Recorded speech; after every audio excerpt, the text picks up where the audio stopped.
கர்த்தர் வல்லமையுள்ள தேவன், நித்திய பிதா, சமாதான பிரபு எனப்படும். ஆமேன். அந்த நாமம் இல்லாமல் நாம் ரட்சிக்கப்படுவதற்கு இந்த பூமியில ஒரு நாமம் இல்லைங்க. ஒரு பாடலை கூட நம்ம பாடலாம். வானத்திலும் இந்த பூமியிலும் இந்த பாடலாம் உற்சாகமாக.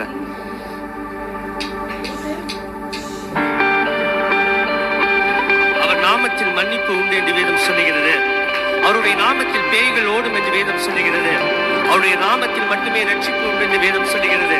அவருடைய நாமத்தில் மாத்திரமே பரிசுத்தம் உண்டு என்று வேதம் சொல்லுகிறது. அவருடைய நாமத்தில் மாத்திரமே ஆரோக்கியம் உண்டு என்று வேதம் சொல்லுகிறது.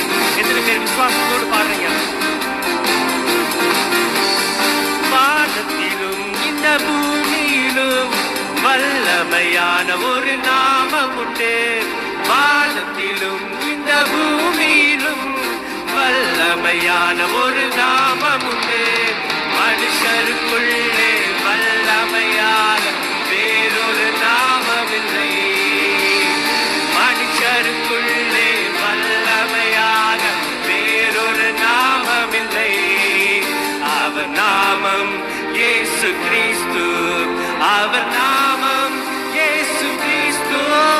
அவர் நாமம் இயேசு கிறிஸ்து. அவர் நாமம் இயேசு கிறிஸ்து.